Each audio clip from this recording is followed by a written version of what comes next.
Ayo kita mulai ya. Jadi kita masuk di fase implementasi. Minggu ini kita belajar itu. Kemudian setelah dari minggu kedua ini, berarti apa yang sudah bisa Anda dapatkan adalah nanti akan dibagi tiap kelompok masing-masing blueprint suatu perusahaan yang nanti akan menjadi dasar pekerjaan sampai selesai, sampai minggu terakhir. Kemudian juga di ULS Anda bisa lihat di situ ada attachment terkait project sector dan file project. Nah, ini masing-masing dibuat masing-masing kelompok. Ya, jadi masing-masing kelompok harus bisa memaksimalkan ini ya, kerjasama kelompok ya secara digital agar project sector dan file project ini bisa diupdate. Ya, project charter ini biasanya tidak kita update sampai selesai, tapi yang file project ini akan kita update sampai selesai.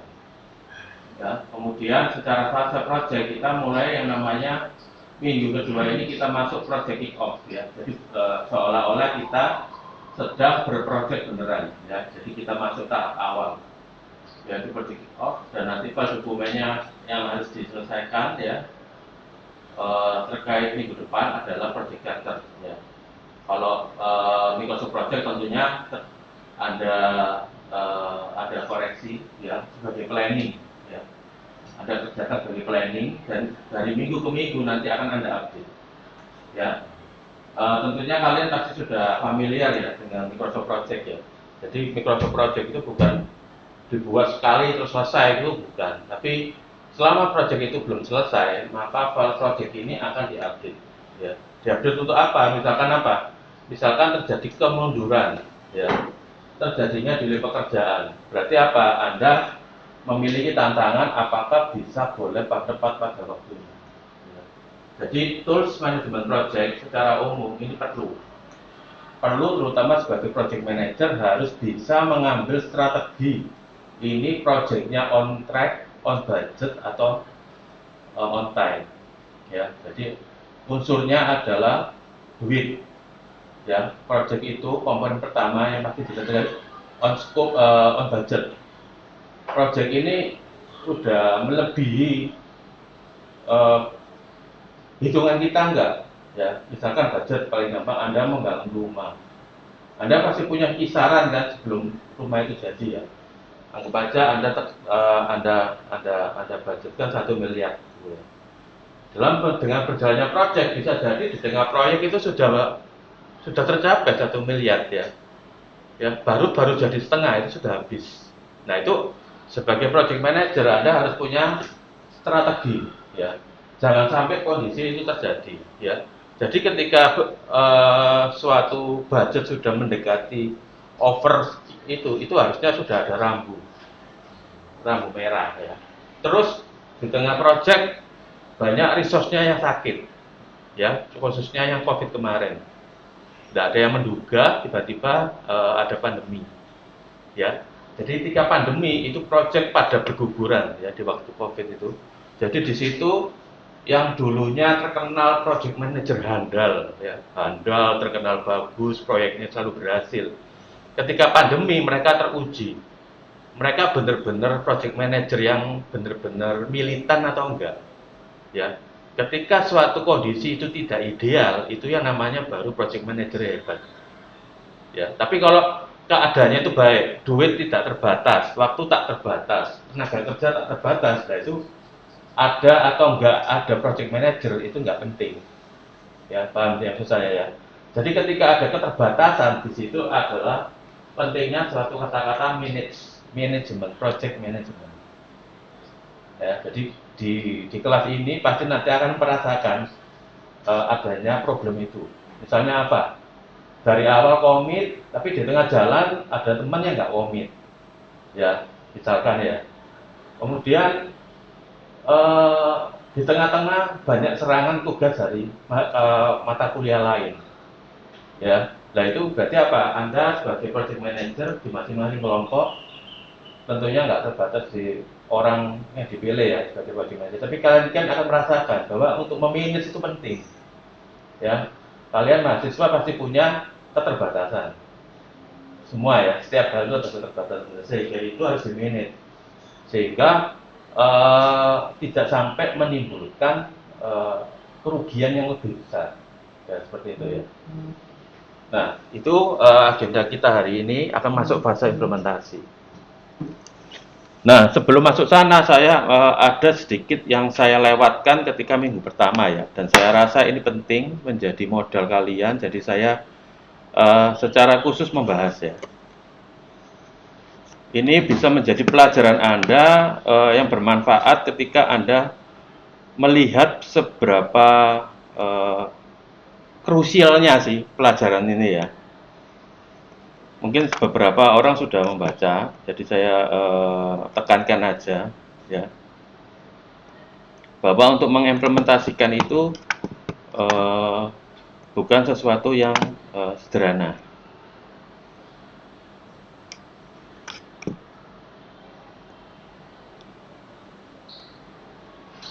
Ya, kita mulai ya. Jadi kenapa kok mata kuliah ini penting? Salah satunya yang mau saya tekankan adalah sebab untuk mengimplementasi itu bukan hal yang sederhana. Ya, apalagi kalau orang-orang yang berada di dalam proses implementasi itu orang yang tidak punya dasar. Dan ini sering terjadi di negara kita. Banyak orang yang salah posisi. Ya, salah posisi begini. Misalkan orang-orang itu berada di posisi yang tidak tepat. Contohnya apa? Banyak seorang mungkin CEO, CTO, ya CTO lah jalan ya, Chief Technology Officer, ya. Tapi dia tidak punya basic IT, ya. Kok bisa terjadi, Pak? Pak, kan agak masuk akal ya. Tapi coba nanti Anda lihat faktanya, ya. Ada beberapa posisi di negara kita itu yang tidak linear dengan keilmuannya, dan mereka diberikan kesempatan banyak berbicara. Ya, bukan berarti nggak boleh bicara ya. Tapi kalau saya kan biasanya dari pengalaman ya. Nanti kalian juga bisa lihat dari apa yang sudah terjadi. Rata-rata ya sesuatu kegiatan yang tidak didukung oleh orang yang keilmuannya linear dengan proyeknya atau berpengalaman itu apa? Akhirnya harus belajar dari kenyataan, belajar dari kegagalan. Ya. Jadi di sini saya sampaikan untuk implementasi Anda jangan mencoba, kalau bisa jangan mencoba mencari pengalaman dari kegagalan. Ya. Karena kegagalan itu bisa membuat, apalagi pertama ya, itu bisa membuat Anda ingat seumur hidup bahwa Anda pernah gagal. Ya. Jadi kita harus punya kiat-kiat supaya terutama ketika kita implementasi pertama itu kita punya pengalaman yang baik, ya. Karena apa? Ini kompleks. Jadi kalau misalkan ya, kalau sekarang kalian dalam tim, ya dengan kelompok, sekarang harus punya visi. Aku harus mau kemana ini? Kualitas mata kuliah ini sampai mana? Itu harus Anda tentukan. Ya. Karena apa? Karena ini tidak bisa dikerjakan kalau di dunia nyatanya ya. Proyek ini nilainya besar, ya. Apalagi kalau Anda implementasi, misalkan merubah sistem enterprise dari yang ada atau yang baru dari suatu perusahaan yang besar, itu nilainya gede. Nilai gede maksudnya nilai nominal proyeknya besar, ya. Jadi di situ kenapa? Ya karena kompleks, nggak semua orang bisa melakukan. Ya. Jadi kalau implementasi suatu enterprise system itu adalah dikatakan kompleks, memakan waktu dan juga melibatkan banyak stakeholder. Bisa jadi vendor, bisa jadi konsultan dan sebagainya. Ya. Jadi macam-macam. Jadi Anda yang terlibat itu akan banyak belajar, ya banyak belajar mengenai saya tidak bisa berdiri sendiri, saya harus punya wawasan. Walaupun bukan 100% bagian kita ya, kita harus melek bahwa ini perlu hardware, perlu software. Nah di sini, ya. Itu pertama kita harus memastikan bahwa ini sistem ini kompleks. Nah, ini adalah alasan-alasan kenapa kok perusahaan itu pindah menggantikan enterprise system. Ya, jadi seperti saya bilang, saya sendiri pun sedang mengganti enterprise system saya.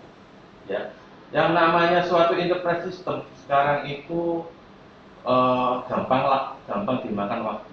Ya, jadi kalau dulu-dulu ya, sebelum era pandemi terutama, yang namanya enterprise system itu bisa dipakai sampai sekitar 10 sampai 20 tahun.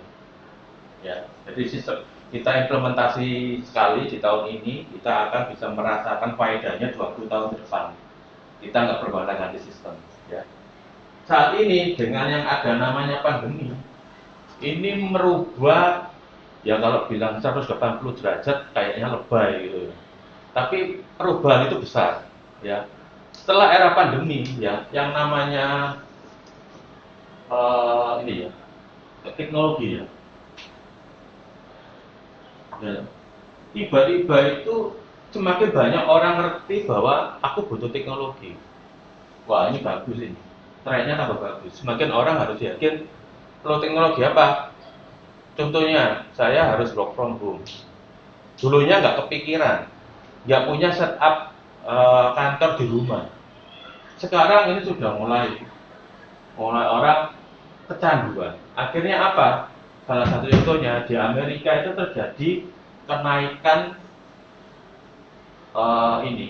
kenaikan orang pindah kerja. Ya, kenapa? Work from home itu enak ya. Jadi di Amerika itu orang-orang berlomba keluar dari pekerjaannya sekarang, cari pekerjaan yang ada opsi work from home. Ya, jadi kalau Anda lihat sampai kemarin kan si Apple itu ngasih warning, kalau karyawan nggak masuk kantor tanggal sekian dipecat. Tesla juga sama. Ya, jadi ini era pandemi udah berakhir, kamu harus kerja di kantor. Tapi apa? Sampai perlu diperingati. Kamu kalau nggak masuk tanggal sekian terakhir nggak masuk kantor, kamu tak pecat.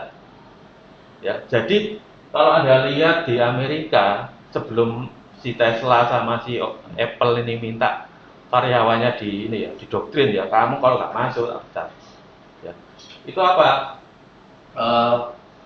Karena banyak orang yang sudah nggak mau kerja ke kantor, orang-orang sudah mau WFH, ketemu keluarga, kerja hidup dengan ketemu keluarga itu tak bernilai harganya. Ya, jadi pengen kumpul dengan keluarga dan bekerja. Ya, sampai menghalu-halu kerja di pantai gitu ya, sambil coding kerja di pantai gitu. Nah, ya, jadi di Indonesia mungkin ada orang juga sudah mulai ini melihat opsi aku lebih enak kerja dari rumah, ya, dan punya keinginan seterusnya ke depan aku cari pekerjaan yang bisa bekerja dari rumah atau di mana saja. Ya, secara teknologi orang melek semua ini, ya. Terus selain melek itu ada hal yang dirindukan oleh mereka, ya, harus punya sistem yang bisa mensupport untuk kerja itu, harus punya sistem kekinian yang membuat mereka mampu untuk bekerja di rumah. Ya, jadi yang dulu, aku nggak bisa connect dari rumah, dari mana nggak bisa connect, gitu ya, nggak diizinkan atau nggak ada infrastrukturnya. Sekarang kita ada menyediakan sistem supaya apa? Walaupun kamu kerja di rumah, kamu merasa semua barangnya di kantor tuh ada di rumahmu secara digital, ya. Jadi kayak saya sendiri nggak pernah merasakan WFH ya selama pandemi. Karena beruntung kantor saya itu selalu dikasih pengecualian dari pemerintah, ya. Karena usahanya gas oksigen, jadi harus masuk.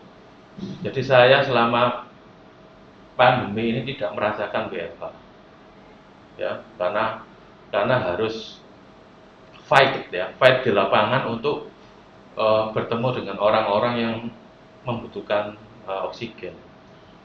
Ya, mungkin dari kalian juga mungkin ada pengalaman dari keluarga waktu pandemi ya, cari oksigen itu sampai kayak antri minyak goreng yang kemarin itu ya. Minyak goreng mahal tiba-tiba bisa antri sampai bermeter-meter gitu ya. Nah, sama di waktu itu pandemi pabrik-pabrik itu seperti juragan minyak curah gitu. Petugas belum datang tapi antriannya udah panjang, dan antriannya panjangnya agak ngeri karena bawa botol kecil-kecil gitu ya. Jadi agak mengerikan ini. Maksudnya enak kalau antri gitu ya.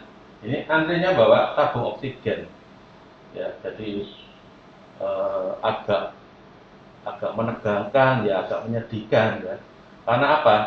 Di balik mereka antri, mereka kayak minta belas kasihan untuk eh, dilayani ya, karena ada keluarganya yang mungkin nggak berkesempatan dapat rumah sakit ya, karena waktu itu rumah sakitnya sangat full ya. Jadi mau nggak mau ada yang datang buat jaga-jaga, ada yang kata beberapa hari lagi ada yang kena keluarganya, ada yang lagi kena tapi nggak dapat rumah sakit ya, ada yang kena tapi juga sengaja nggak mau ke rumah sakit juga ada ya. Jadi itu apa, kayak pengalaman yang tidak akan mungkin terulangi lagi ya, waktu pandemi lonjakan pertama dan kedua. Itu dari keluarga besar kami pun di perusahaan ya, itu ada beberapa yang meninggal ya. Jadi seperti termasuk owner saya juga meninggal ya, jadi luar biasa. Nah, kita kembali ke sini ya. Jadi orang sudah ada sistem, kemudian apa, sistem lama itu kelihatan, sistem old itu sudah kelihatan. Wah, sistemnya nggak canggih ternyata ya, ada pandemi aku nggak bisa kerja ya. Nah, ini makanya terjadi selalu timbul keinginan besar waktu pandemi, yaitu proses perubahan sistem. Termasuk di tempat saya berubah sistem ya. Karena apa? Salah satunya ini, sistem harus kekinian, bisa membuat karyawan kerja di mana saja, bisa membuat karyawan itu bekerja tanpa batasan jam kerja yang kaku ya, fleksibel ya. Jadi kalau orang bilang, menurut survei di pandemi orang lebih stres ya, WFH itu ternyata lebih stres karena apa? Jam kerja tidak jelas ya. Kalau orang kantoran, jam umumnya di Indonesia ya, jam 8 sampai ada yang sampai jam 4, ada sampai jam 5 ya. Ya, kalau WFH, nggak jelas ini. Startnya kapan, terakhirnya kapan, nggak jelas. Ya, karena semua pekerjaan itu didistribusikan secara digital, nggak mengenal waktu.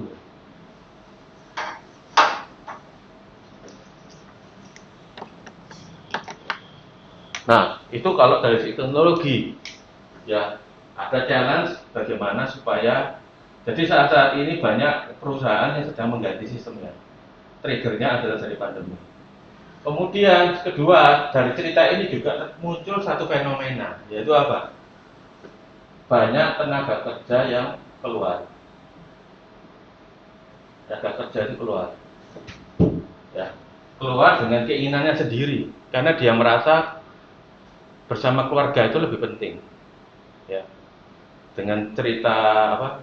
Dengan drama-drama orang yang kehilangan keluarga itu semakin banyak, terutama orang Jakarta ya. Dulu banyak orang yang dari, misalkan dari Surabaya itu kan pengen cari prestasi di Jakarta karena ini ya, lebih menawarkan banyak peluang ya, gaji besar ya, kesempatan bekerja di perusahaan besar. Jadi sebelum pandemi itu banyak orang yang ingin kerja di Jakarta ya. Ketika pandemi terbalik, ini anggap aja kota besar gitu ya, kota besar ya, dan kota gitu ya. Waktu sebelum pandemi itu arahnya banyak ke sini ya. Banyak anak muda, mungkin kalian gitu ya, sudah punya tendensi buat apa, kesempatan di luar kota besar atau Jakarta itu lebih banyak lapangan pekerjaan, potensi saya dapat kerjaan lebih tinggi ya, potensi saya dapat gaji lebih besar lebih tinggi. Tapi waktu pandemi ini terjadi kebalikan. Orang yang sudah di kota besar rela keluar dari tempatnya yang sekarang, cari kerja di kota di mana dia bersama keluarga ya, mudik kerja mudik, sudah nggak mau ke sini lagi. Ya. Nah, setelah pandemi ini mulai ada gerakan lagi, tapi nggak sebesar waktu pandemi. Jadi kembali. Nah, kembalinya ini adalah orang yang dulunya pas pandemi itu di Surabaya, misalnya di kota kecil ya. Di Jakarta atau kota besar sekarang ini banyak lowongan. Karena apa? Beberapa senior sudah nggak mau balik ke Jakarta. Dan itu harus diisi posisinya. Nah, ini kesempatan bagi kalian beberapa tahun lagi lulus, Anda bisa mengisi orang-orang yang sudah mudik ini. Mudik dan nggak mau kembali. Ya, jadi lebih baik berkumpul dengan keluarga. Ya. Atau kerja di sini nggak apa-apa asal di kerjaan lama boleh work from home. Ya. Jadi nggak keluar. Nah, ini terjadi orang keluar, ya, keluar masuk. Ya. Kemudian secara industri pun sekarang challenge-nya besar. Jadi selain tenaga kerja keluar masuk itu di-trigger oleh ini, fenomena baru ini, juga di-trigger apa? Perusahaan itu sekarang mengalami tekanan yang besar. Ya. Karena apa? Bisnisnya gampang didistrupsi oleh pendatang-pendatang baru. Ya. Ambil contoh perkopian. Ya. Perkopian itu sampai saya sendiri agak bingung ya. Kadang kalau seumuran saya ya, kalau kalian kan masih muda-muda perkasa gitu ya. Minum kopi yang manisnya kayak bikin migrain itu kan Anda masih mampu ya. Tapi untuk saya, walaupun saya masih bisa minum, diajak minum 5 gelas lanjut itu bisa, nggak masalah. Tapi saya mikir masa depan gitu ya. Itu eh, saya nggak tahu ya ada yang itu nggak itu gulanya berapa. Apakah sudah bisa menyaingi Coca-Cola? Ya, kalau saya tahunya Coca-Cola itu gulanya paling banyak, ya. Volume Coca-Cola dengan jumlah gula pasirnya itu kalau dibikin perbandingan itu malah jumlah gulanya lebih tinggi dari volume Coca-Colanya gitu ya. Nah, saya nggak tahu kopi-kopian yang sekarang ini kalori gulanya itu seberapa ya. Nah, itu istilahnya kan kita itu minum atau makan itu kan lebih di-trigger dari media ya. Ya. Tanpa melihat manfaatnya apa sih buat kita itu apa. Ya, jadi mindset kita sekarang ini di-trigger oleh media di mana media itu menawarkan promo. Ya. Jadi bayangkan pada saat ada pandemi itu adalah ke puncaknya si kopi-kopian itu ya, si kopi manis-manis yang berjiwa-jiwa itu. Itu puncaknya. Kamu bayangkan pengaruhnya itu terhadap pengusaha kopi yang sudah settle. Ya, ambil contoh yang dekat sini ada ya. Kalau yang logonya ada mahkota itu lain ya. Itu nggak akan terganggu oleh si kopi berjiwa itu ya. Karena kopi yang pakai mahkota yang hijau itu sudah punya segmen. Segmennya kuat dan tidak disenggol oleh si kopi berjiwa-berjiwa itu ya. Tapi yang disenggol adalah yang di depannya merek ini, yang merek lokal, ya, yang so-so itu ya katanya so. Itu tergerus dengan kopi-kopi berjiwa itu. Jadi kalau Anda lihat sampai dia harus bakar-bakaran ya si so-so itu ya. Kopinya itu sampai promo 13.000. Bener ya, ada yang ngalami ya. Dapat yang produk sebelah itu, so-so itu cuma kopi dapat 13.000, 12.000. Harganya sampai harus fight seperti itu. Kalau enggak ya mati dia. Ya, dengan kopi berjiwa-berjiwa itu. Nah, tantangan itu akhirnya apa? Membuat gurita perusahaannya sadar.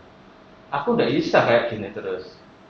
Ya, pendatang baru ini luar biasa kreatif, luar biasa bisa apa, apa kayak apa ya, kayak ini ya, kayak menyihir gitu ya. Jadi kalau Anda itu sampai benar-benar kuat banget dengan merek yang baru ini. Sehingga apa? Perusahaan besar gurita harus efisiensi. Ini spidolnya juga efisiensi. Ya, nggak ada spidol yang tidak efisien. Semuanya efisien. Ya, semua perusahaan harus efisiensi ya, perusahaan gurita. ya, gurita ya, yang juga gurita ya, harus efisiensi, sehingga sistem yang lama harus dibongkar supaya bisa menggunakan, misalkan dulu sistemnya dibangun untuk uh, ini ya, sold to cash ya, jualan ya, sampai terima duit, terima uang, itu dulunya melibatkan 10 orang ya. Satu flow jual sampai dapat uang itu 10 orang. Sekarang harus efisiensi ya. Dari sales to cash ya, itu harus bisa menjadi 3 orang. Nah, apakah sistem yang sekarang ini bisa menerima tantangan ini? Ya kan? Kalau nggak bisa menerima, akhirnya diganti, harus migrasi. Ya, harus migrasi. Sama seperti pemerintah kita.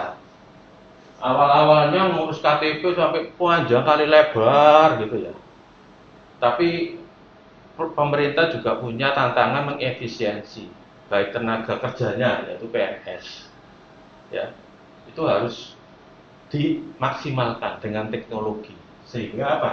Sekarang mungkin ngurus KTP lebih pendek, lebih cepat. Nah, itu contoh ya. Jadi ini beberapa trigger yang di luar yang saya jelaskan ya. Jadi ini bisa dibaca sendiri. Nah, ini BPR juga saya tulis ya, Business Process Redesign. Ya. Bahwa proses itu harus disimplify dulu sebelum dibuat otomatis. Ya. Nah, ini juga kemarin saya bilang, merubah sistem itu tidak sekedar mengkomputerisasikan. Ya, tidak sekedar mengkomputerisasikan yang manual. Nah, ini beberapa juga kegagalan banyak orang dalam perusahaan itu merasa kalau pergantian sistem itu tanggung jawab IT. Top. Ya. Nah, nomor satu ini paling sering membuat proyek implementasi gagal. Ya. Jadi yang namanya implementasi enterprise system itu tidak sekedar proyek IT, tapi proyek perusahaan. Ya, jadi semua dalam perusahaan kalau mau sukses tidak tergantung dari IT-nya toh. Ya. Jadi nanti kita lihat dalam banyak buku ya, bahwa proyek implementasi ini juga melibatkan departemen lain, ya, departemen lain. Yaitu setiap departemen, nggak tahu itu penjualan, pembelian, gudang, itu semuanya dilibatkan sebagai namanya business process owner. Ya, business process owner. Jadi kita melayani mereka, orang IT itu melayani mereka. Jadi supaya ini berhasil, maka kita sebagai orang IT yang konon ceritanya adalah pemilik project, kita harus mengajak semua orang-orang yang pemilik bisnis proses itu. Karena kita bikin solusi adalah buat mereka, buat kita. Ya, jadi kalau misalkan di sini ada yang lulusan informatika ya. Jadi selain kita bisa harus mengedukasi klien kita ya, tapi yang juga harus disampaikan bahwa kita harus ingat kita tuh bikin sistem buat mereka ya. Jadi kita coba sekali-sekali itu menjadi seperti mereka, bagaimana mereka bekerja ya. Jadi kalau misalkan orang IT kalau di cerita-cerita YouTube itu seorang geek, dia tidak berkomunikasi dengan orang ya, hidupnya pagi siang malam dengan komputer ya, orangnya jarang ngomong ya, terus susah berkomunikasi. Nah, untuk ini hal-hal itu nggak bisa ya. Seorang IT di kasus implementasi ini khususnya harus bisa mengajak orang ngomong ya. Kalau Anda nggak ajak ngomong, dia pasti nggak cerita ya. Kemudian nanti di tengah proyek baru ketahuan, ya Pak, saya belum ngomong, harusnya bisnis proses itu ada. Anda capek, Anda pasti tadi tinggi. Tadi nggak mau ngomong, kemarin-kemarin nggak mau ngomong, sekarang sudah mau jadi baru ngomong. Nah, pasti mungkin ada yang ngalami ya. Ya itu, karena kita nggak merasa kita punya tanggung jawab untuk ngajak dia ngomong. gitu loh. Karena apa? Untuk mengajak orang ngomong, ya, mengajak orang itu ngomong problemnya apa, itu nggak mungkin kalau kita nggak mulai memberikan eh, kayak misalnya rangsangan ya, Pancingan. pancingan betul, kayak gitu-gitu nggak bisa. Kamu terlalu terlalu kaku gitu ya, Pak, gini-gini punya list ya. Jadi salah satu cara kalau kita orangnya kurang bisa berkembang, kita harus bikin list pertanyaan. Kita ya, kita harus punya list pertanyaan yang kita buat sambil kita belajar nanti kita pinter menginterview orang. Ya, jadi salah satu cara supaya kita bisa maksimal kalau nggak terbiasa menanyai seorang, kita harus punya list pertanyaan. Nah, kita punya list pertanyaan. Ya, kemudian ini bad project manager ya. Jadi di sini nih, salah satu poin yang cukup mempengaruhi keberhasilan proyek adalah bad project manager. Ya apa sih Pak bad itu? Apa maksudnya secara badan itu kurang menarik gitu ya? Atau mungkin jarang jarang apa berpenampilan kurang bagus. Jadi bad di sini adalah pertama paling gampang adalah jam terbang. Ya. Jam terbang itu eh, tidak akan beda dengan hasilnya nanti. Ya. Umumnya semakin banyak jam terbang seorang itu, dia lebih banyak memahami sesuatu itu bukan dari buku. Ya. Untuk project manager yang baru lahir itu biasanya kaku banget karena dia hanya berdasarkan buku, berdasarkan teori. Ya, jadi itu pertama dari segi skill ya. Jadi kalau project manager sudah ini ya sudah matang, dia kaya akan template ya. Karena apa? Nggak ada namanya Superman datang langsung ya satu harus ini dua langsung koyok apa nggak punya modal gitu ya. Otak kita itu terbatas. Ya. Kalau project manager handal, yang menurut saya adalah pertama satu dia kaya akan template. Template tahu ya? Template itu segala bentuk dokumentasi yang digunakan untuk mengkolek informasi. Jadi kalau Anda lihat di sini di Indonesia, kebanyakan proyek-proyek yang manajer itu dia hafal di dalam kepala. Ya, jadi bukan nggak pinter, tapi otak itu loh ada batasnya. Ya, jadi kalau nggak punya template dokumentasi yang macam-macam, ya pasti ada yang kelupaan. Apalagi kalau project manajernya kayak saya udah agak tua gitu ya, pasti banyak yang lupa. Ya, jadi kalau Anda lihat ya, kualitas project manager itu. Pertama soal jam terbang dan dia kayak template. Kayak template, banyak template-nya. Mau template apa? Jadi kita di sini di kelas ini kan juga punya template. Ya, tadi sudah kelihatan, template project charter. Template ada namanya project management. Ya. Kalian nggak buat dari nol. Itu salah satu contoh dari saya bahwa apa? Kita belajar jadi project manager yang efektif. Ya. Jangan bangga karena from the scratch ya, membuat program dari scratch dari nol terus gak usung ya. Anda baru buat yang lain sudah jadi ya, paham maksud saya ya. Jadi kalau nggak tahu kalau arahnya di kampus ini ya informatika, kalau saya lebih baik Anda berfaedah mengembangkan program orang lain daripada Anda bikin program dari nol ya, karena itu nilai waktunya nggak ada ya. Anda bikin juga butuh waktunya lama. Kedua, yang juga yang paling penting ini, belum tentu ada yang pakai program Anda. Ya, jujur aja. Jadi, bagaimana kita bermanfaat adalah kalau kita bikin program dan program itu bisa memang dipakai selama bertahun-tahun dan orang yang menggunakan program Anda itu merasa terbantu. Nah, itu kepuasan ya. Nah, makanya dari dulu pun beberapa tahun lalu ke mahasiswa saya bilang, bikin ERP dari nol, wah ya jangan harap. Kamu mau start bikin loh sekarang. ERP itu sudah banyak. Ngapain bikin lagi gitu loh. Dan belum tentu laku. Itu yang penting.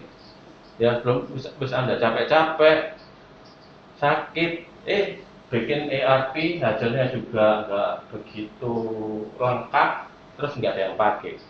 Mending ya mending Anda mengembangkan sesuatu add-on dari suatu ERP, itu lebih bermanfaat.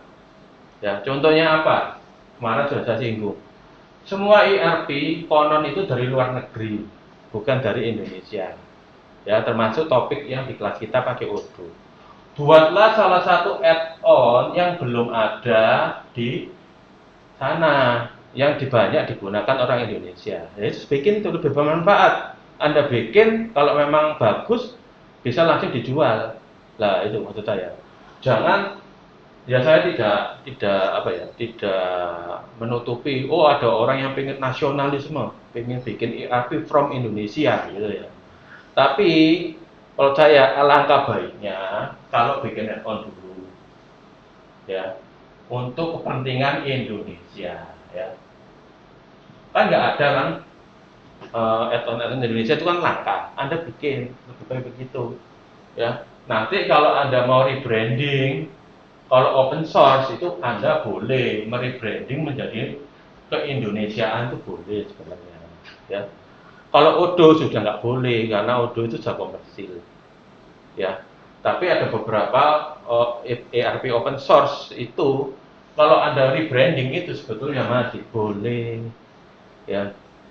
Jadi yang namanya komersil jangan di rebranding, nanti Anda dituntut. Ya, seperti itu ya.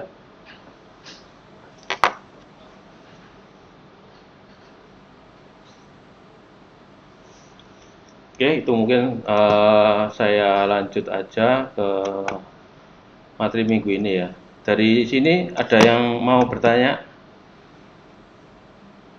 Berarti pemerintah itu juga menerapkan apa enterprise system implementasi juga ya untuk memperbarui sistem kayak birokrasinya gitu.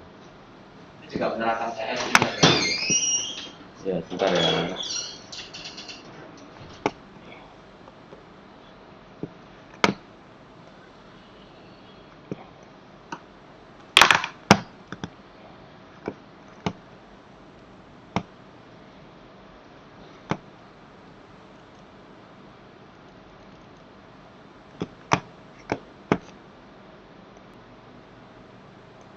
Oke, sekarang kita belajar tentang ini ya, tentang implementasi ya. Nah, ini metodologi. Metodologi ini yang di minggu kedua ini tidak tergantung kamu pakai produk apa. Ya, nanti ada waktunya di slide berikutnya itu metode implementasi standarnya dari Odoo. Ini global, tidak memandang produk ERP-nya apa.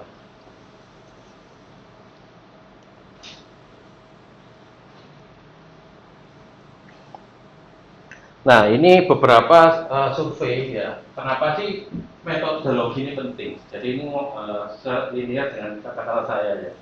Project ini nggak bisa pakai dukun, ngomong langsung ngetul nggak bisa. Jadi harus ada tools. Ya. Karena apa kok perlu tools? Tools supaya sukses, supaya berhasil, karena ini kompleks dan ini dicatat dalam suatu sumber ya. Ya.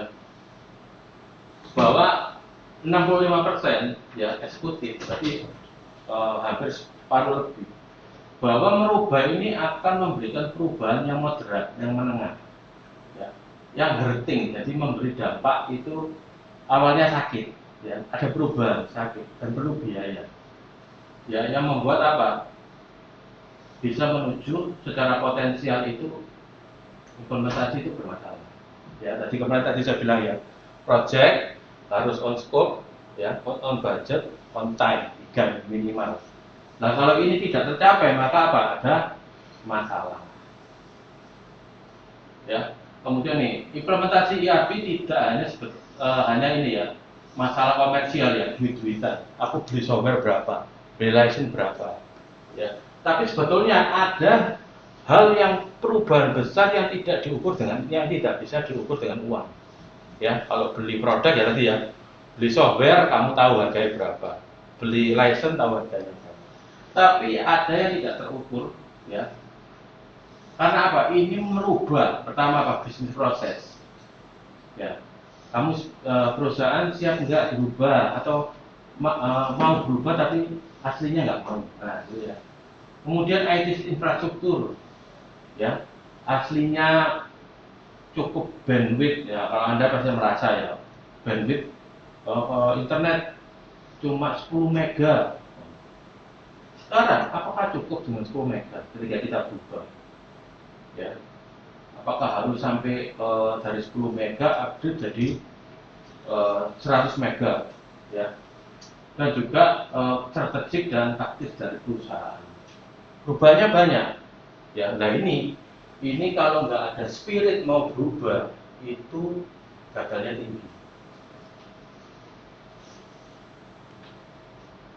Nah ini ya, di sini saya fokuskan bahwa ini ya strateginya adalah bagaimana perusahaan itu untuk merencanakan dan untuk mengeksekusi, mendireksi untuk pengaplikasian daripada aplikasi sistem. Jadi dalam produk ERP itu sebetulnya sudah ada. Kenapa sih ERP itu dibuat dan sudah ada langkah-langkahnya gitu ya? Itu yang disebut industri best practice. Ya. Jadi semua ERP kekinian itu selalu membawa misi bahwa apa? Praktis menggunakan aplikasi itu sudah yang terbaik secara industri. Ya. Nanti kalian coba di Odoo, itu berarti Odoo bilang apa? Menurut Odoo, ERP yang langkah-langkah di dalamnya itu sudah merupakan best practice industri. Ya, standar.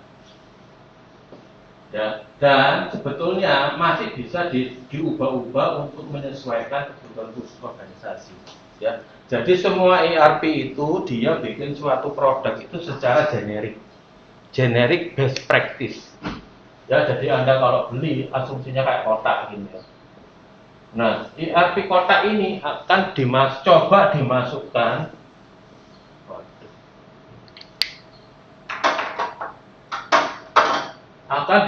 ke perusahaan company misalnya company A gitu ya, yang modelnya tidak kotak tapi bunder. Nah ini coba difitkan, dimasukkan ya seperti bola. Kemudian perusahaan B misalkan dia modelnya seperti ini, segitiga gini. Segitiga gini. Nah ini akan dimasukkan ya. Di situ disampaikan ini bisa diteller, dirubah agar bisa masuk ke lingkaran bola. Ini bisa diteller, dimasukkan sini, ya. Itu produk ERP. Jadi ERP itu bisa dikembangkan selama ada pagernya, ya. Ini ada pagernya, ya ada pagernya. Jadi salah satu pemilihan ERP yang baik adalah salah satunya adalah dia bisa diteller. Ya bisa diotak sedikit ya. Karena apa? ERP ini kan pastinya memegang teguh dari perusahaan di mana negara di mana dia lahir. Ya kalau kayak Odoo ini dari Belgia, ya besar dari Belgia. Jadi apa? Dia pasti mempunyai sudut pandang dari negara Belgia. Apa sih yang ada di Belgia? Tapi belum tentu apa? Belum tentu sama kebutuhannya dengan negara Indonesia. Berarti apa? Harus ada di teller. Ya, diubah. Nah, diubah itu selalu berhubungan dengan upgrading. Kalau merubahnya sesuai standar dari ERP, ketika upgrading yang di teller itu nggak hilang, nggak ditumpui. Ya, istilahnya kan ada dari standar, kemudian ditambah sedikit gitu ya. Nah, ketika upgrade yang jadi pertanyaan, apakah upgrade ke versi yang terbaru? Bangunan kecil ini diratakan lagi dan Anda harus bikin lagi dari nol untuk tailernya ini. Ya. Jadi kebanyakan ERP ya, selama kita memegang rule batasan-batasan di mana titik ini kita bisa tailer dan kita kerjakan, kita nggak usah worry soal upgrading. Ketika ada upgrade versi, apa yang kita tailer itu akan tinggal. Ya. Yang jadi masalah adalah ketika bisnis proses perusahaan itu nggak dirubah, ya. Pokoknya harus ini, harus ngono, ini harus ada itu. Nah, talentnya ini akan mati-matian, ya. Sampai apa? Merubah core, ya, merubah core utama dari ERP. Ya, itu nggak boleh. Semua ERP nggak boleh. Nah, itu kalau dilakukan terjadi apa? Ke depan, ketika upgrading, apa yang kita ubah besar-besaran tadi itu akan jadi nol, dan kita harus develop lagi. Ya, kita harus develop lagi. Ini spidolnya minta makan semua ini. Jadi gini, ini gambar aja ya, gampang ya.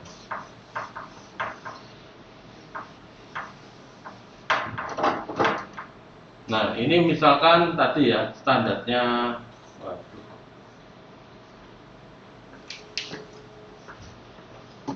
tidak ada spidol lain ya. Mungkin lebih enak gambar pakai ini ya, pakai komputer ya. Oke, misalkan seperti ini. Ya. Misalkan anggap aja ERP itu adalah seperti ini ya, kotak gini ya. Nah. Oke, kelihatan ya. Nah, untuk supaya fit ke dalam suatu perusahaan, kita kan harus mengadakan sedikit tailor ya, atau perubahan sedikit. Misalkan kita tambahi lingkaran kecil di sini. Ya. Nah, untuk tailor yang baik-baik adalah fungsinya adalah menempel di lingkungan dari kotak. Ya. Jadi ketika ada upgrade ya nggak masalah ya, karena yang ditambahkan itu adalah sesuatu yang bukan inti dari ERP ya. Jadi ketika ada upgrade ya nggak masalah, makanya terbentuk adalah apa, ketika upgrade kotaknya tambah besar ya, kemudian yang kita tailor itu tetap aman ya, tidak digerus. Beda kalau ceritanya kita men-tailor habis-habisan agar supaya program ERP ini sesuai dengan maunya kita, sehingga dia harus mengadakan tailor ya yang bersinggungan dengan kotak ini ya. Nah, ketika ada upgrade apa yang terjadi? Nah, bagian lingkaran yang ada di dalam kotak itu tidak akan di-upgrade, tapi dia hilang. Nah, jadi kayak gini ya. Ya, jadi yang di dalamnya ini Anda harus bikin ulang. Anda coding ulang untuk bagian yang dalam ini. Ya. Jadi kalau saya biasa ngomong, kalau yang lingkaran di luar ini adalah bagian konfigurasi tools. Ya. Jadi adalah cara baik-baik untuk men-tailor, itu sudah disediakan oleh setiap ERP. Ya, dan itu jadi syarat pemilihan. Kalau angel begini, no ya nggak beli. Angel untuk di tailor dan begini. Tapi kita saking doyan tailor sampai masuk ke core, ketika upgrading versi baru dia nggak akan kebawa, hilang ya, hilang. Dan ada apa? Anda harus bikin ulang, coding ulang di sini. Nah, ini adalah strategi beberapa implementasi yang sering terjadi, yaitu bisa dilakukan secara mandiri di dalam perusahaan atau tergantung vendor ya. Tapi ada syaratnya. Kalau dikerjakan sendiri, lebih banyak dikerjakan sendiri oleh perusahaan, maka apa? Perusahaan kan mengambil alih ya, maka apa? Harus punya expert. Jadi perusahaan itu sudah memang punya tim IT sendiri yang mandiri. Kalau yang tadi di sini pasti nggak akan sini, pasti ke sini kan ya. Perlu vendor ya, perlu vendor. Nah, ini kalau vendor akhirnya apa? Vendor yang lebih apa? Mengendalikan. Kamu harus ke sana, kamu harus ke sana, kamu siapkan anak buahmu gitu. Itu semua yang ngatur adalah vendor. Ya. Dan benefitnya vendor, dia sudah punya template. Ya. Ini yang namanya dia bilang, kalau yang namanya profesional, project manager profesional, dia harus sudah punya template, punya tool, punya prosedur yang bisa dipakai dengan cepat. Ya, jadi ya modal umum, gitu ya, harus ada tools.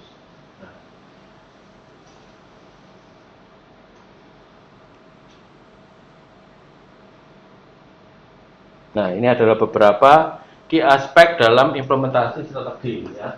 Jadi untuk memulai project itu harus ada yang ngedrive. Ya. Harus ada yang ngedrive. Drivernya biar siapa? Ya, jadi tugasnya adalah ini ya, untuk mendiagnostik sistem ERP yang akan diimplementasikan dan concern dari organisasi. Jadi harus ada yang mengarahkan project. Ini adalah mulai melihat komponen-komponen. Jadi harus ada drivernya. Drivernya biasa di sini adalah seorang yang tinggi dalam suatu perusahaan. Ya, bisa CEO. Jadi nge-drive. Proyek ini dibuat kemana? Ya. Kemudian juga membutuhkan project management terkait schedule dan logistik. Ya, kalau project schedule jelas ya, kita harus punya penjadwalan schedule yang baik. Logistik terkait apa? People, ya. Kebutuhan people apa? Transport, akomodasi. Jadi kalau kalian ini ya, sekarang online ya, kayak sekarang ini saya implementasi online. Tapi kalau nggak offline, Anda perlu logistik terhadap para tamu-tamu konsultan ini.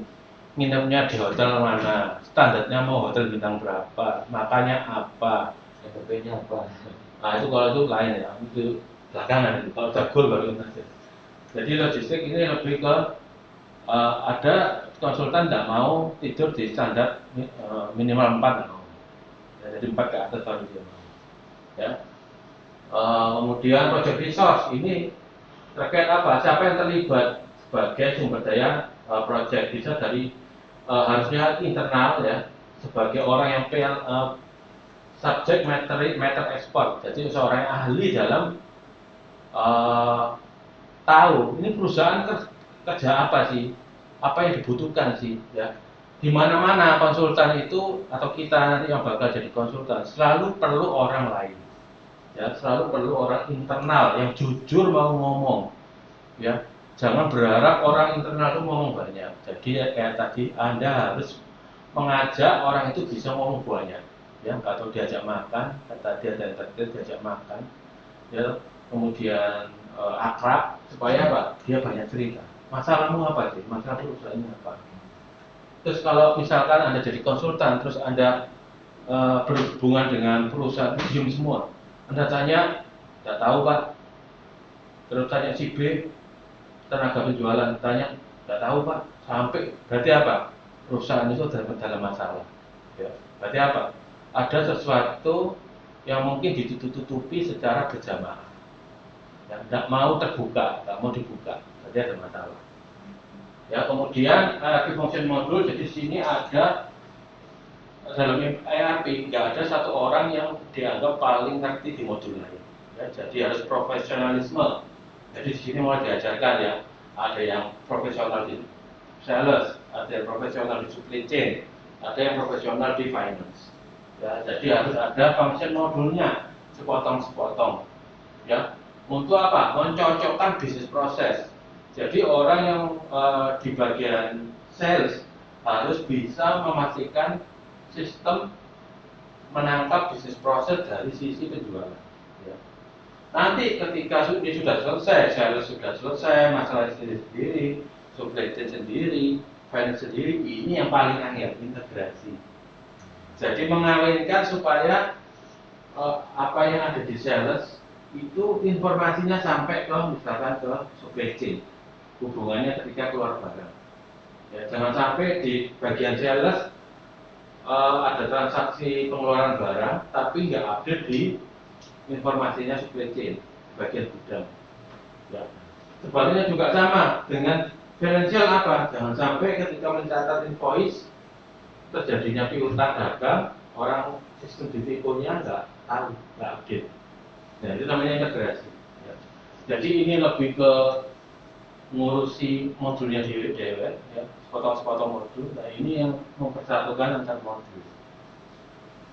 Nah, kemudian tentang existing. Nah, existing kalau kita merubah pasti ada sistem lama. Ya. Baik sistem lama itu masih manual full 100% atau dari sudah ada sistem. Nah, ini harus kita cek.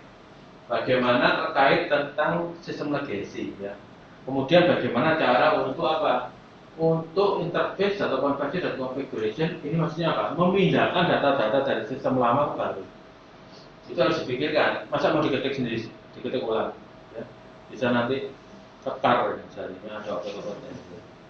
Misalkan master product-nya udah 3000, masa kalian mau ngetik satu-satu? Nah, harus dibuatkan interface atau konversi dan konfigurasi, diotomatisasi, ya, dipindahkan dengan baik-baik. Nah, kemudian duit-duitan, kos alokasi, ya. Untuk implementasi ini budgetnya berapa? kemudian pendanaan untuk biaya ini dapat dari mana? Ya, karena apa? Nggak murah, ya. Kalau dalam perusahaan yang gede, apalagi udah ribuan gitu ya, misalkan ambil kata satu perusahaan itu karyawannya 5.000 dari Sabang sampai Merauke. Yang pegang sistem ada baca separuh, 2.500 orang, ya. Yang pegang sistem administrasi 2.500. Berarti apa? Kamu harus membiayai paling nggak user license-nya 2.500 user, ya, tinggal dikali satu license usernya berapa. Ya, itu udah kelihatan nanti angkanya. Nah, itu duit gede, ya, tergantung ERP apa yang dipilih, ya. Kalau open source ya license user nggak bayar, ya. Tapi kalau perusahaan gede biasanya kan nggak mau pakai open source, ya. Ya harus dikali aja. Nah, itu uangnya pasti miliaran, puluhan miliar, ada yang ratusan miliar, ya. Nah, itu harus ada funding. Dari mana duitnya, gitu. Masa semua dibayar langsung, kan kolaps ya perusahaan itu kalau langsung bayar. Nah, ini ditentukan di pos alokasi. Nah, tadi ya ini detail tentang yang poin-poin tadi, ya, saya singkat aja. Jadi project driver, ya, tadi saya jelaskan. Jadi orang yang punya berada project, ya, yang punya project itu, ya, belum tentu berarti project driver ini adalah project manager, kan? Bisa lebih tinggi. Jadi dia punya visi misi terhadap project. Nah, project management, nah ini baru pekerjaannya oleh project manager, ya, meliputi apa? Planning, ngatur, timing, ya, waktu, ya, resourcing, budget, ya, scheduling, juga waktu. Nah, ini ngatur. Ya, jadi kalau Anda lihat banyak buku, project itu seperti kayak COVID itu, ya. Dari landai naik terus landai lagi. Ya. Jadi kalau di awal-awal sekarang kayak baca project charter itu kayak di awal COVID, jadi masih bawah. Ya. Nanti puncak kepeningan itu sudah masuk di tengah-tengah. Ya, ada mulai ketemu kurang orang, kurang waktu, itu udah mulai kelihatan. Nah, itu menyenangkan. Ya. Jadi yang penting ini on track, jadi harus bisa mengontrol yang dibutuhkan supaya apa project itu dalam track. Ya, jadi project manager skillnya nggak cuma mengerti produk, tapi harus juga punya skill project management.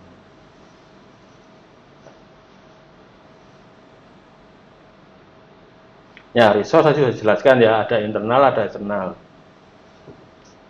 Nah, fungsional dijelaskan di sini per modul, ya. Ada bagian sales, ada supply chain dan finance. Dan kalau ERP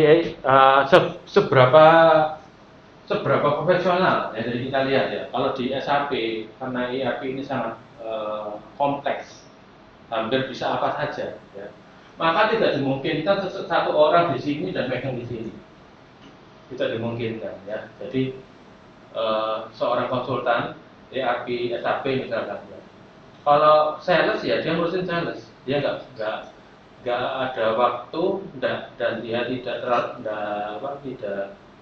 mau gaduh-gaduh karena udah mumet, gitu ya. Tidak mau gaduh-gaduh ke modul ini dan ini. Profesional, ya, makanya ini pernah saya ceritakan, ya, SAP itu mahal loh, ya, karena apa? Sangat menjunjung tinggi profesionalisme. Dia nggak mau otak-atik modul lain, dia sangat expert di modulnya. Jadi kalau ada tantangan, bisa gini ya, bisa gitu ya, bisa, cepet, itu konsultan, ya. Itu kalau enggak gaduh-gaduh, ya. Indonesia ada gaduh-gaduh, berarti kita suka gaduh-gaduh, ya. Nah, tapi itu enggak terjadi di ERP yang kelas penengah dan bawah, ya. Ambil kata Udo, ya. SAP sama Udo ya beda lah, jauh, ya. Nah, kalau Odoo itu masih dimungkinkan konsultan sales juga membantu sebagai di modul lainnya, ya. Atau terjelek malah gaduh-gaduhnya super lengkap. Sales, supply chain dan finance itu satu orang, ya. Nah ini itu sudah saya coba, ya. Jadi kebanyakan kalau open source, kalau berdasarkan pengalaman saya sendiri dalam mempelajari, ya, ERP kelas menengah ke bawah ini sebetulnya informasinya nggak lebay. Jadi istilahnya kalau kita mau kuasai dengan satu orang itu masih menututi, masih memungkinkan. Ya, tapi jelas kalau SAP seperti pengalaman saya itu produk SAP itu nanti di mata kuliah ERP itu ada penjelasannya. Untuk membuat SAP, developernya itu puluhan ribu.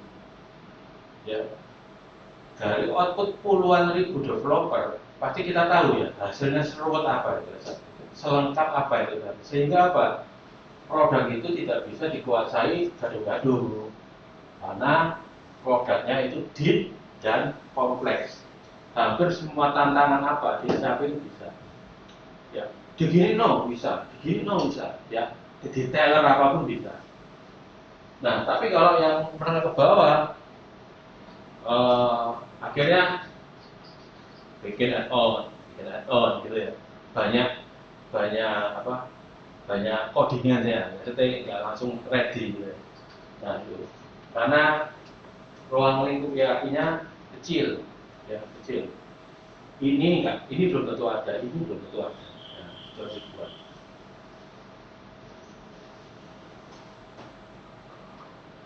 Nah, ini untuk existing data ya, tadi saya sampaikan. Bagaimana kita menyiapkan suatu strategi untuk memindahkan data. Ya. Untuk memastikan ini, kata-kata penting, smooth change over. Ya. Ketika transaksi switch antara program lama dan baru, itu tidak terjadi kendala.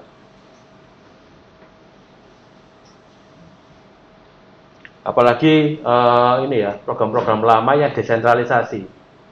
Ya, ini terjadi waktu saya implementasi SAP itu kita sistem lama itu adalah sistemnya desentralisasi. Jadi setiap cabang dari Sabang Merauke itu punya data lokal semua.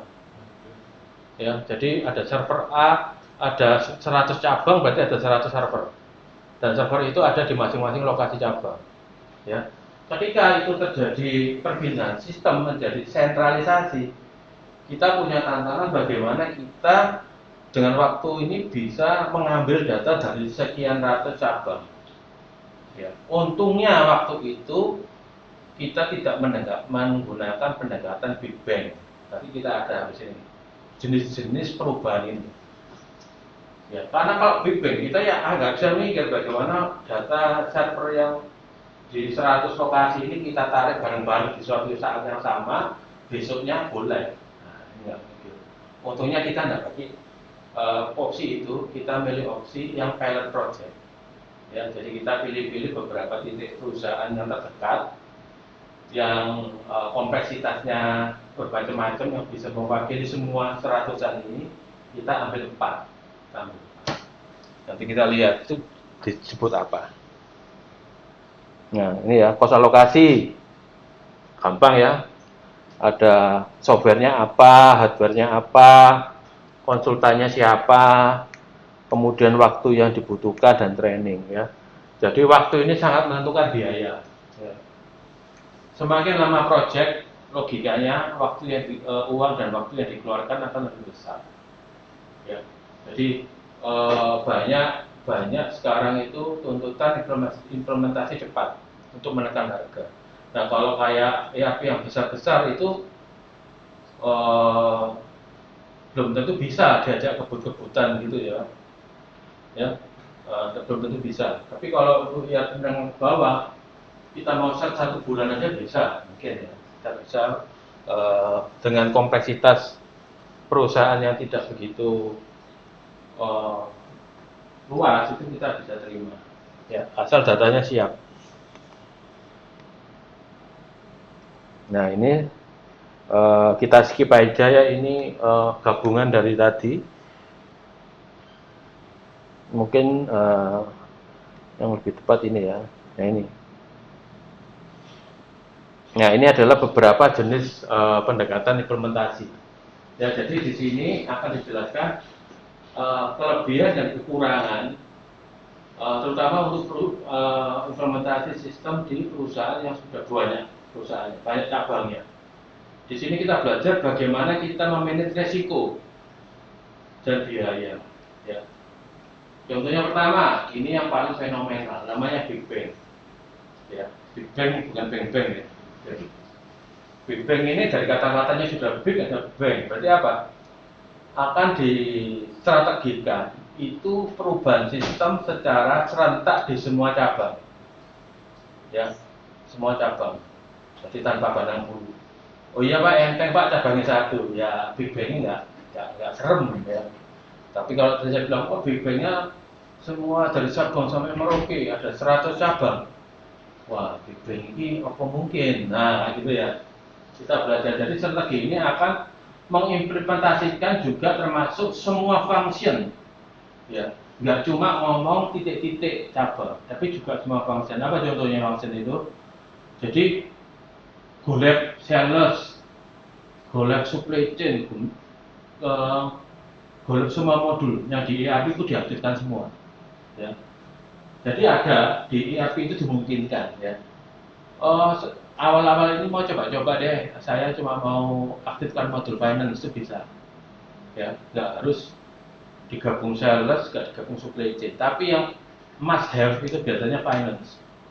Ya, jadi implementasi pertama minimal ada finance. Ya, jadi apa? Yang sales dengan sistem lama, masih manual atau program lama gitu ya. Hanya apa? Finance aja yang diaktifkan. Ya. Atau pendekatan yang paling sering itu biasanya finance, sales, sama inventory. Ini tiga besar, ya, supaya perubahan sistemnya agak lumayan terasa itu tiga. Kalau finance aja nanti yang sales masih pakai manual, ya loh. Terus orang gudangnya pakai manual atau pakai sistem lama. Kurang apa ya? Kurang kerjanya tuh outputnya kurang kurang efektif gitu ya, kurang efisien. Jadi minimal tiga rata-rata ya. Finance, sales, sama supply chain. Ini minimal tiga modul ini. Kalau mau lengkap, ya ada plan maintenance, ada production planning, ada human resource, ada controlling, macam-macam, banyak modulnya. Ya. Jadi di sini diomong semua juga, semua modul. Ya, jadi semua tempat, semua modul. Ya. Kemudian ini, semua user akan pindah ke sistem ya pada waktu yang ditentukan, meliputi semua organisasi atau semua cabang.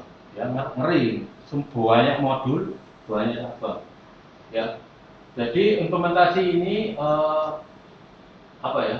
Kayak lampu gitu ya. Jadi pada waktu yang ditentukan, misalkan tanggal 1 Januari tahun depan, tiba-tiba sistem lama itu mati, tidak berjalan. Ya, kayak lampunya dimati. Jadi mau nggak mau semua harus ganti sistem. Jadi nanti seolah-olah komputer di cabang yang server itu saya ambil semua, saya minta dikirimkan ke pusat semua. Ya nggak boleh lagi itu input-input di program lama itu nggak boleh. Ya begini. Ya, kembali ke sistem lama itu pasti misalnya ya, kalau terpaksa kembali ke sistem lama misalkan ada apa gitu ya, itu sangat challenging gitu ya. Karena apa? Sudah terlanjur ditarik ya, tiba-tiba balik coaching ya, jadi kayak apa tuh, nggak siap jadi mantan gitu ya, balik lagi gitu ya. Nah itu sangat menyakitkan ya, karena apa? Sudah terlanjur menggunakan sistem baru. Ya. Ini gagal, balik lagi coaching. Ya. Nah ini apa? Akan menjadi tantangan dan itu akan membuat istilahnya nggak berhasil. Ya, jadi seharusnya ketika sebelum diambil Big Bang ini kita juga menyediakan perencanaan jika gagal, ya, fallback plans jika gagal. Ya, jadi nangkep ya, Big Bang ini tiba-tiba dalam satu saat yang sama semua sistem berubah sistem dan semua modul nyala. Nah, di sini kita lihat menurut buku, ini menurut buku ya, yang ngasih merah ini saya. Menurut buku, resikonya tinggi, ya benar, ya resiko gagal tinggi. Secara cost juga rendah. Kenapa rendah? Bisa merubah sistem pada waktu yang sama, ya. Jadi biayanya sekalian, ya. Jadi lebih murah. Kemudian secara waktu juga rendah, ya. Rendah dalam arti apa ya tadi? Sekaligus. Ya. Nah, saya ada sedikit ketidaksamaan dengan tulisan buku ini. Ya, dia bilang costnya rendah. Kosnya rendah itu jika apa? Jika berhasil. Kalau nggak berhasil, maka kos ini bertambah, tem ini juga bertambah. Ya. Jadi kalau orang kan enak, kalau ada nggak ada tulisan ini ya, oh resikonya tinggi, oh iya tinggi ya. Tapi biayanya rendah, waktunya sedikit. Oh iya ya. Benefitnya dua, kerugiannya satu, ya udah bagus ini. Nah, saya nggak mau Anda larut di situ, makanya saya tulis apa? Jika berhasil. Ya. Jika berhasil apa? Dengan konotasi kita harus smart dalam tahun. Jumlahnya kamu berapa? Karyawanmu berapa? Gitu ya. Merubah karyawan dari itu selama ke Bandung itu pun sudah suatu jadi masalah. Ya, apalagi barengan. Siapa yang bisa nahan teleponnya? Support di kantor pusat ada ya, support sistem, jadi telepon. Di tempat saya itu ada 21 orang termasuk saya. Ya, semua tak kasih handphone, satu orang dua namanya. Disuruh pada hari pertama pasti banyak pertanyaan dan minta disupport cepat. Bayangkan apakah cukup? Dua telepon satu orang, orangnya 21. Apa cukup? Mengcover seluruh Indonesia, ya. Dan belum tentu di tanggal 1 apa? Nggak ada bug, ya, nggak ada error bug. Nah, error bug tiba-tiba se-Nusantara tidak bisa jualan. Bayangkan, apakah nggak tambah ngeri? Ya, jadi Big Bang ini saya kasih catatan jika berhasil. Ya. Jadi jangan terhalu oleh biaya. Kalau CEO biasanya gini, resiko hidupku adalah resiko biasa. Biaya rendah, aku suka sekali. Waktunya cepat, aku suka sekali. Ya udah ini dipilih, mati kalian. Ya mati kalian. Kalau kalian, bapak, dalam hati bapak, cabangnya 144 pak, mati pak. Ya itu maksudnya. Kalau aku CEO pasti suka ini. Ya karena aku selalu berpikiran resiko itu hidupku resiko biasa tiap hari aku memegang resiko. Wah cepat rendah cuan-cuan. Waktu cepat, oh iya aku pengen segala sesuatu cepat. Ya ini terjadi juga di tempat saya. Soalnya.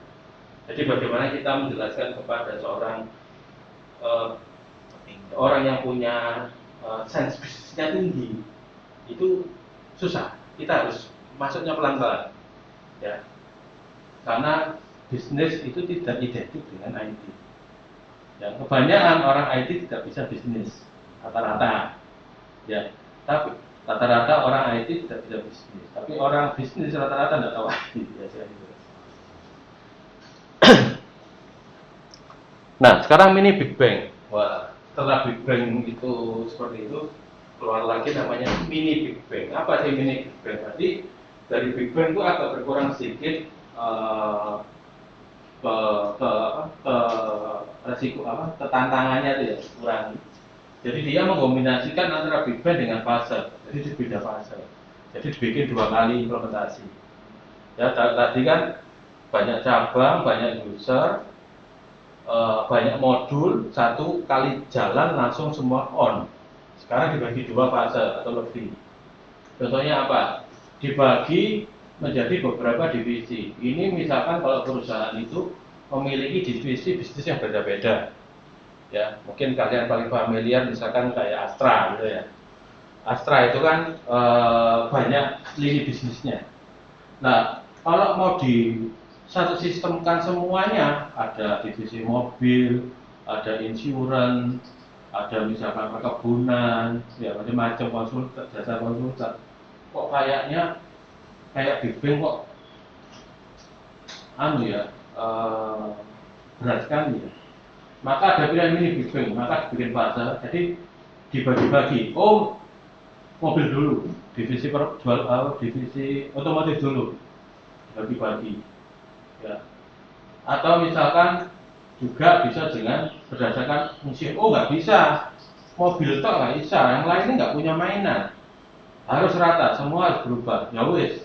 Modulnya yang dikurangi. Ya, awalnya 10 modul kita kurangi, ya wis kita implementasi semua tapi masing-masing 3 modul, 3 modul, 3 modul. Wis. jadi tinggal dipilih. Nah, seperti itu. Ini namanya mini Big Bang.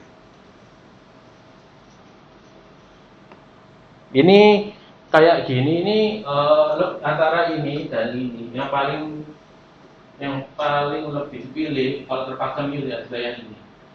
Ya, ini lebih jarang. Ya, lebih jarang. Maksudnya sepotong. Oh, tiga enggak. Karena setiap bisnis itu biasanya konfigurasinya beda. Bisnis otomotif dengan bisnis misalkan insurance itu konfigurasinya beda. Jadi ini lebih capek tapi benefitnya kurang terasa. Ya, kalau ini menyeluruh tapi satu unit bisnis itu lebih masuk akal. Ya. Nah ini kelebihan dan kekurangan bisa dibaca sendiri ya. Kalau kelebihan dan kekurangan dari mini Big Bang ya.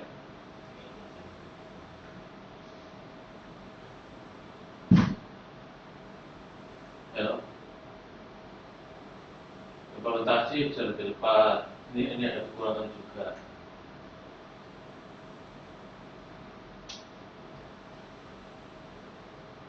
Ya ini bisa dibaca sendiri.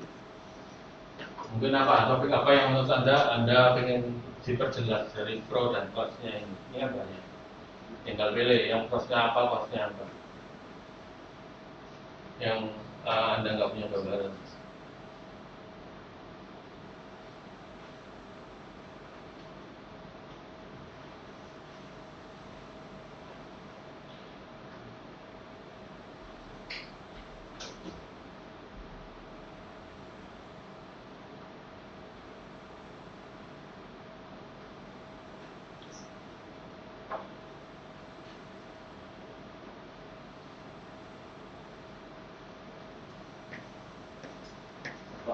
Pronounced diff itu artinya apa? Pronounced diff in performance.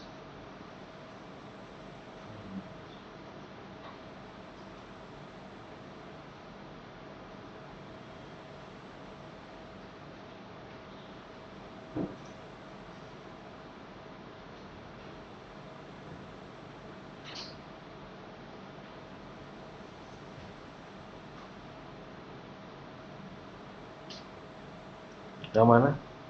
Pronounced diff in performance. Yang biru atau yang merah? Kontranya itu. Yang kontra? Yang pronounced diff in performance. Yang paling bawah yang ini. Nah, ini kelihatan apa di sini? Ya, bentar. Kita search dulu. DIP ini apa ini artinya DIP?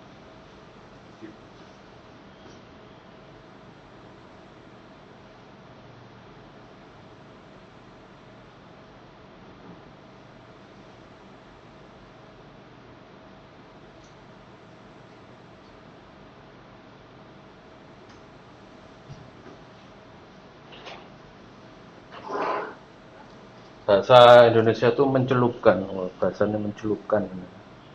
Bahasanya mencelupkan. Jadi gini, apa namanya? Ini kan termasuk hal-hal yang ini ya, kontranya ya. Iya. Kalau mini Big Bang tadi kan kita ada pilihan. Kita mau memperkecil skop itu dengan cara kita mau all modul untuk satu divisi. Ya. Misalkan mobil semua, atau misalkan per modul ya. Semua kena, tapi modulnya 333. Nah, dimaksud di sini mungkin lebih pada yang 333 itu. Ya, karena apa? Istilahnya nanti setelah implementasi kamu harus tetap melakukan pendalaman lagi untuk modul-modul yang belum berjalan. Kan 3. Sebab gini, dalam namanya implementasi dengan banyak divisi ya. Misalkan divisinya pemuka ada divisinya D, A, B, C. Ya, ada divisi ABC, misalkan otomotif, insurance, terus services. Ya. Dia kan 3 modul. Ya kan, belum satu saat. Saya bilang tadi yang agak susah. Karena apa? Setiap ABC ini bisa jadi konfigurasinya beda-beda. Ya, dengan menggunakan sistem yang sama. Jadi apa? A, oke, kita konfigurasi. Ini nggak bisa di-copy ke sini karena belum tentu sama. Apa yang dikerjakan modul sales di A itu belum tentu jalan di B. Harus bikin konfigurasi sendiri supaya cocok untuk bisnis B, divisi B. Misalkan tadi apa? Ini otomotif ya. Ini misalkan bank ya, otomatis bank ini apa ya? C ini misalkan apa ya? asuransi. Ya, asuransi gitu ya. Ini beda-beda. Sehingga apa? Ini kan fase 1. Nah, ketika fase 2 akan nambah modul-modul lagi. Nah, ini akan melakukan pekerjaan ini lagi. Ini akan direview lagi. Kemudian ini didalami lagi. Jadi ini didapatkan setelah implementasi fase pertama. Ya, ini kan fase pertama nih, cuma 3 nih. Di mana-mana masing-masing ini kan konfigurasinya bisa beda-beda. Nah itu kalau menyambung lagi ke sini dengan dideklarasikan 3 variasi divisi yang berbeda, ini setelah implementasi ini baru digarap lagi. Beda dengan yang bank. Terus kamu lengkap, tabel lengkap jadi sekali kerja. Kalau ini setelah implementasi kamu masih ada menyambungkan dari yang sebelumnya. Bisa jadi apa? Orangnya beda, konsultannya beda. Nah, ini suatu kerugian. Ya. Jadi karena masih ada perlu yang proses yang namanya untuk terjun lebih dalam lagi. Ya. Untuk setelah implementasi. Performance itu kualitas daripada sistem. Karena apa? Ini challengingnya di sini. Karena jadi 2 fase dan berhentinya nggak klimaks. Ya makanya saya bilang ya, yang kayak gini jangan. Karena apa nggak klimaks? Memang karena apa nggak klimaks dan divisinya banyak. Dan antar perusahaan ini, antar divisi ini belum tentu bisnis prosesnya sama. Ya, jadi kayak orang peningnya dibagi tapi nggak tuntas warasnya gitu. Nah, seperti itu. Beda kalau yang all modul itu lebih proper. Nah, ini. Karena apa? Bisnis prosesnya itu bisa beda. Jadi biar ini selesai dulu. Fase kedua, nah, fokusnya itu spesifik. Ini kan campur-campur tapi dibagi-bagi. Ya, caranya secara modul dibagi, tapi kompleksitasnya juga banyak. Nah itu maka saya bilang tadi sebelumnya. Kalau cara ini kok gak kalau di arti kelas tinggi agak susah. Lebih gampangan yang ini per division, BC-nya ditinggal. Karena apa? Bisnis prosesnya bisa jadi nggak sama. Kalau sama nggak masalah, ABC ini sama ya. Misalnya otomatis semua, nggak apa-apa dibagi 3 ini. Karena sekali kerja yang fase 2, topiknya masih sama. Ya, ini kan dibagi 3, bingung. Ya tahu ya apa tuh istilahnya apa ya? Magnitude kerjanya tuh loh, terasa ya. Jadi ini salah satu kekurangannya.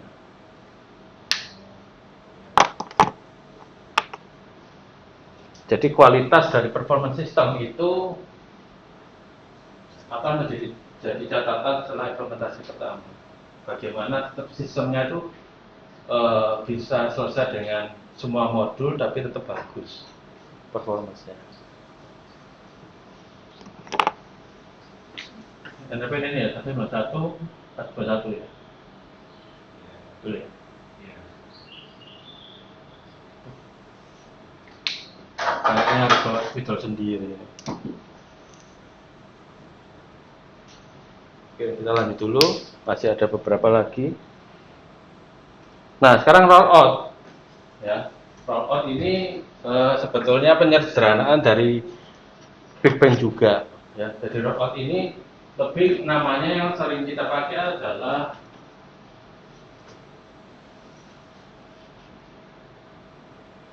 ini ya. Focus on passing in modules a few at a time for slower implementation approach to fase rollout. Ya, jadi lebih membuat seperti fase. Ya, di sini nggak ngomong kayak yang mini Big Bang, tapi kita pokoknya kita bagi dalam beberapa implementasi ya rollout. Nah di sini bisa dari sisi modulnya atau dari segi cabangnya tadi. Ya. Tapi di sini tidak diperjelas. Ya. Bisa juga yang dipasingkan di sini adalah ini ya, apa? Role of strategy encompass implementation of the activity that occur in small increment of capacity for a period of time. User moves into system in series of planned step ya. Jadi user itu akan dibawa ke sistem itu dalam beberapa perencanaan. Ya, jadi ini mirip-mirip pilot project yang saya bilang tadi. Jadi kita harus tentukan all modul, tapi kita set dari sekian puluh cabang, kita bagi dulu mana cabang-cabang yang merupakan representasi dari kemajemukan semuanya. Contohnya, diambil yang juga mewakili pabrikan, ada yang dipilih sebagai wakil dari kantor pusat, ada yang diambil satu representasi untuk cabang kecil. Jadi semua diambil sampling yang mewakili semua variasi kemungkinan. Ya. Jadi apa? Ketika live, ya itu cuma diambil tadi contoh-contoh itu, sehingga sebagai pengujian sistem, apakah sistem yang di-develop ini sudah mengcover sampel yang mewakili semua cabang. Ya. Jadi usernya yang pindah ke sistem baru hanya sebagian dulu, ya yang terpilih itu. Fase pertama ambil 5% dari total semua cabang, ya, tapi 5% itu mewakili semuanya. Kita ambil. Ya. Nah, di sini diceritakan apa? Resikonya tinggi. Kalau menurut saya sudah enggak, medium lah. Ini saya ambil dari buku ya. Ini bukan kata-kata saya, Pak. Dari buku yang dibuat acuan dari slide ini, itu dari ini ya, dari slide sebelumnya itu kan ada sumbernya dari McKinsey itu ya.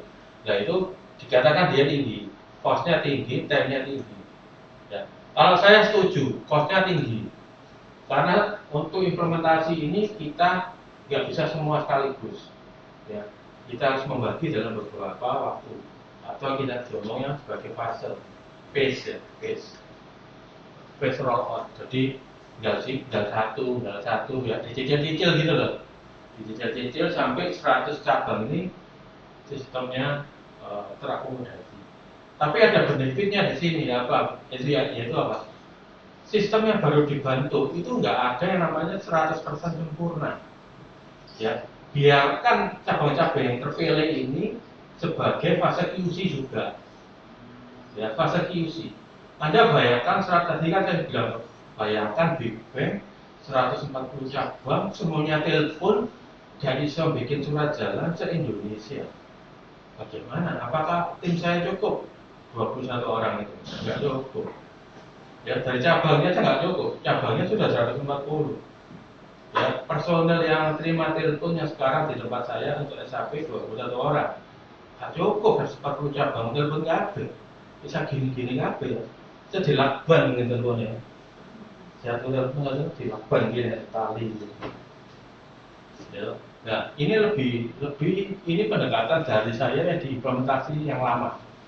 Tapi untuk ERP baru yang nanti akan saya jalankan itu pakai Big Bang. Ya, jadi saya ini agak bingung karena awal tahun depan ini saya mau Big Bang. Ya. Akan Big Bang 55 cabang. Nah, kalau yang sistem yang sekarang ini waktu itu ini yang dipakai Astronaut. Jadi diambil 4 cabang sekaligus kejar tes QC. Ketika live ini saya sharing ya. Betulan, awal live itu adalah termasuk waktu QC program. Boleh tanggal pertama, kita pulang jam 3 pagi.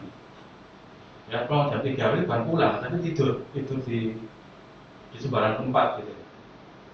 Besok paginya ketika operasional jalan tanggal 2, kita sudah balik. Jadi kita itu selama berapa bulan itu untungnya dulu masih perkasa gitu. Jadi dihajar. Setelah golem itu bukan tambah gak tidur. Ya, setelah golem itu gak tidur. Karena banyak sumpah serapah dan telepon itu hadir. Bayangkan berempat cabang. Ini mau go Big Bang, waduh. Makanya nggak bisa bayangkan. Ya apa naruh telepon muka ini mau ditaruh mana gitu. Hari pertama banyak masalah. Ya. banyak masalah baik performance system, ada kasus yang belum keluputan tidak diakomodasi ketika desain, itu muncul semua. Ya, sampai salah satu anak owner saya itu membantu nginputin, gak nuntuti, nginput, nginput semua. Jadi apa ya? Semua itu merasakan perubahan itu sewajar betul, termasuk yang kita yang dikasih tanggung jawab merubah sistem. Ya, jadi ada yang tidur di pabrik A, ada yang tidur di pabrik C, ada yang di pusat, terus karuan. Jadi ketika golem itu bukan kayak bayangan Anda di TV-TV ya. Oh ada nasi kuning dipotong, terus toet, oh ya golai, enggak. Golem itu malah kita hilang semua bukan hilang apa ya? Kita kecabang semua, kita turun ke sumber masalah. Ya, dan kita harus sudah bisa solve pada hari itu juga. Ya, kalau ada bisnis proses yang tidak ditangkap di waktu desain, kita harus selesaikan di malam itu juga. Ya, karena semakin kita tunda, semakin orang numpuk inputan. Semakin numpuk inputan, semakin banyak data yang hilang. Ya, seperti itu. Itu pengalaman ya. Jadi kalau cost, kalau menurut saya dia lebih rendah dari Big Bang. Ya. Time lebih lama karena kita nyicil. Ya, jadi ketika masuk perusahaan ke-5, ke-6, ke-7 sampai sekarang hampir 100-an lebih ya. Jadi saya implementasi cabang itu total ya memang hampir 100-an lebih. Itu cabang ke-5, ke-6, fase rollout-nya itu lebih smooth. Nggak ada error sistem, nggak ada apa, bisnis prosesnya udah ketangkap semua di 4 perusahaan sebelumnya. Ya. Nah kalau risk saya bilang lebih rendah, ya medium lah risk. Atau saya bilang ini low. Risknya low, costnya high, time-nya high. Ya.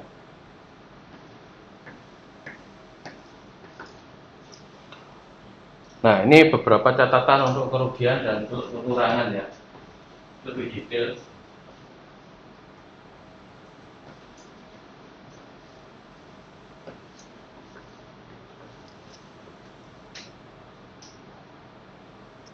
Nah ini juga ada beberapa fase rollout contohnya tadi ya. Kita mau fase rollout itu, kalau saya tadi kan lebih ke ini ya, business unit ya. Lebih ke ini ya. Kalau by modul enggak, kita semua satu implementasi enggak bagi-bagi modul. Jadi semua modul ya. Jadi sebetulnya bisa fase rollout kayak tadi ya, diambil 3. Jadi masuk by modul. Bertahap berdasarkan modul atau bertahap berdasarkan security. Mau bisnis apa yang mau didahulukan? Apakah mobil, apakah insuran, apakah bank dan seterusnya? Atau berdasarkan bisnis unit juga sama ya. Kalau ada bisnis unit, tapi jadi yang bisnis security dan bisnis unit yang bersama. Bisnis apa yang mau diimplementasikan dahulu. Kemudian secara geografis ini kalau kita melibatkan banyak lokasi di satu tempat. Ya. Jadi ini lebih kayak yang diambil di tempat saya waktu itu karena tersebar di seluruh Indonesia. Secara geografis juga menjadi pertimbangan pemilihan ya. Jadi waktu itu 4 cabang itu kita ambil 2-nya di Jawa Timur, 2 sisanya itu di Jawa Barat. Ya, jadi Timur dan Barat. Jadi kita split.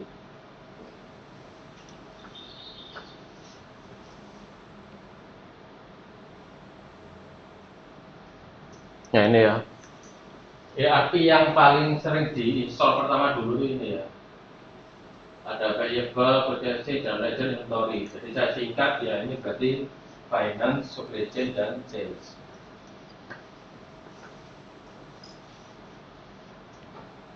Ya ini ada kerugian dan kelebihan dari fase rollout ya.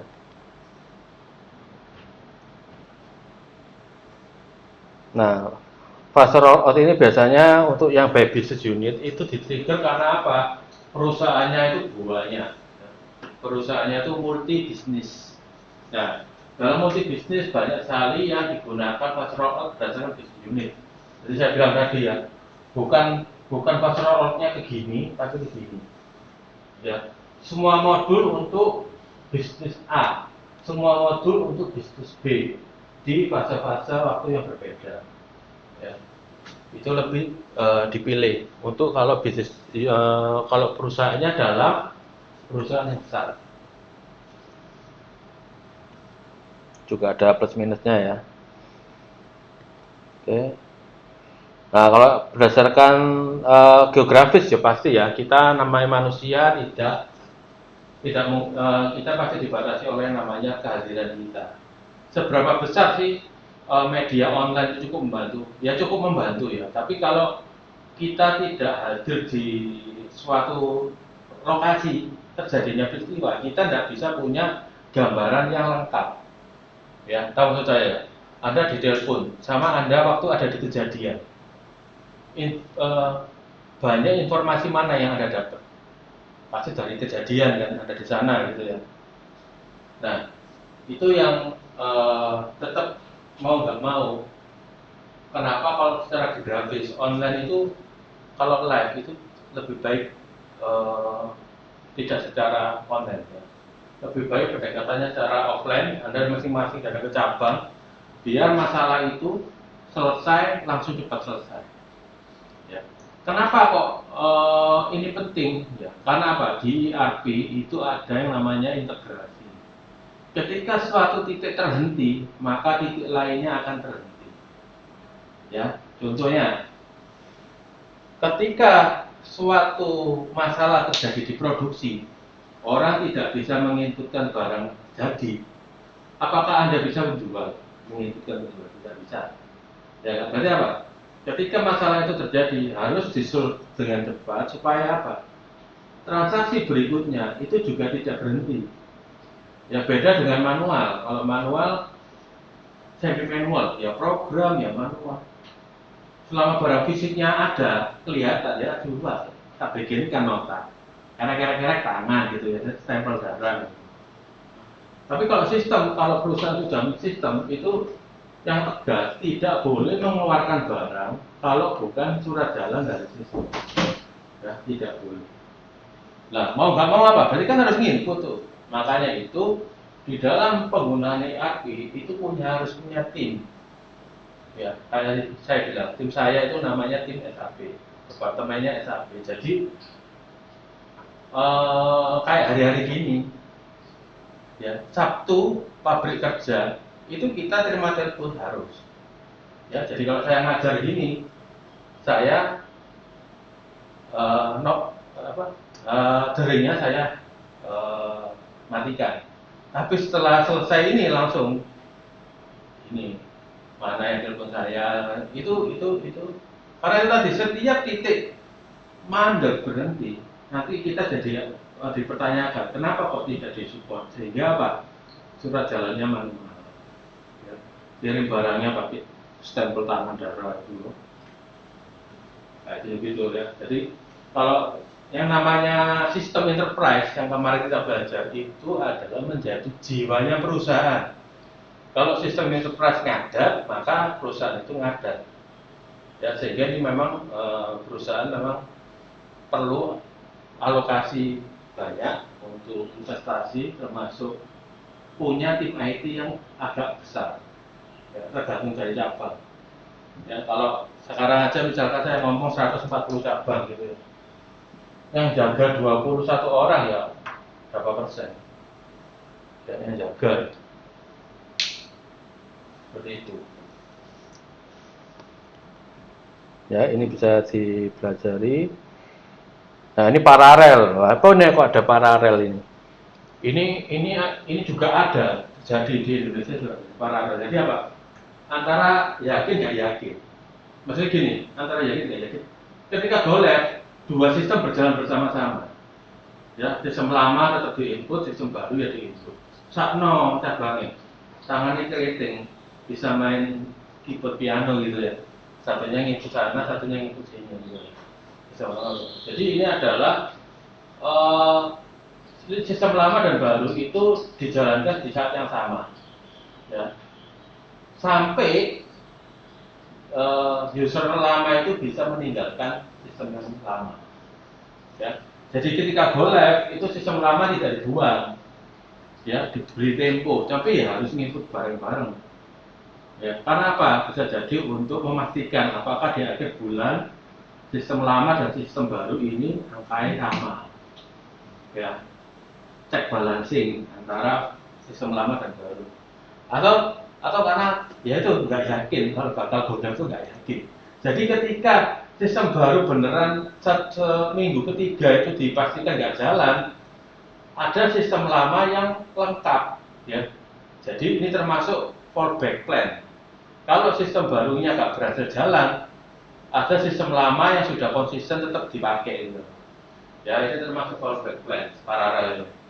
Cuma ada effort ya Pak. Usernya harus input 2 kali sistem baru dan lama. Namanya paralel. Ya. Dan ini tidak efisien ya, karena 2 kali. User sama disuruh ngikut 2 kali di antara sistem baru. Jadi secara risk ini medium, nggak ada risiko. Kamu mau gagal sistem baru, nggak apa-apa, kita kembali mantan. Gitu ya. Mantan tetap dipelihara. Ya. Ini istilahnya apa ini? Nggak jelas ini. Ini kalau hubungan orang nggak jelas ini. Mantan ya bukan mantan berarti. Jalan dua sekaligus gitu ya. Secara cost tinggi karena harus ada pengikutan posisi. Secara waktu juga tinggi karena apa? Ada waktu yang diperlukan untuk memastikan ini untuk berhenti mana yang harus milih, sistem lama atau baru. Ya, jadi ada perlu waktu yang lebih panjang karena sistem lama masih dipakai. Ya, secara waktu lebih lama. Bisa 3 bulan, sebulan, ya nggak tahu. Sampai kan di sini disampaikan kan kalau sampai memang sistem baru itu bisa menggantikan sistem lama. Oke. Kalau pebisnis tidak suka cara ini. Ini hanya orang IT yang suka, dia ada risiko. Ya. Kalau gagal, ya balik ke mantan. Gitu. Tapi secara orang bisnis, apa bicara cara kok gak optimis ya. Cara tapi gak optimis. Terus ngikut 2 buat apa gitu. Nah ini yang perlu dipelajari. Opsi-opsi ini jadi menjadi bahan pertimbangan Anda dalam memberikan saran, ya. Sebab dalam implementasi itu kita belajar banyak hal baru, ya. Variasi kehidupan yang baru, bisnis yang baru. Ya ini ada ya, old system sama new ya, jalan bareng ya. Nah ini disebut ada variabel waktu. Variabel waktu sampai old system tidak dipakai. Jadi go live itu di sini. Ya. Go live itu di sini. Go live itu sistem lama tetap diinput, bahan tetap diinput sampai pada sekian kapan waktunya, old system dipastikan sudah bisa ditinggal. Berarti sistem berjalan dengan sistem baru. Tapi kalau gagal apa? Kalau gagal ya, ini sistemnya gagal berarti apa? Malah dibalik. Ini sistemnya berhenti di sini, old sistemnya tetap jalan tak berkesudahan. Ya, itu kalau gagal sistem barunya tidak bisa dipakai. Ya ini ada kombinasi, saya rasa bisa dibaca ya. Pokoknya dicampur kombinasi jenis strategi ini dicampur, ya dicampur. Misalkan fase rollout dicampur paralel. Kalau saya rasa paralel ini bisa dijalankan di mana saja. Mau dicampur apa aja bisa. Karena menurut saya paralel ini adalah fallback plan, ya. Jadi nggak ada hubungannya. Mau dicampur apa aja boleh. Nah ini ya ada resiko-resikonya.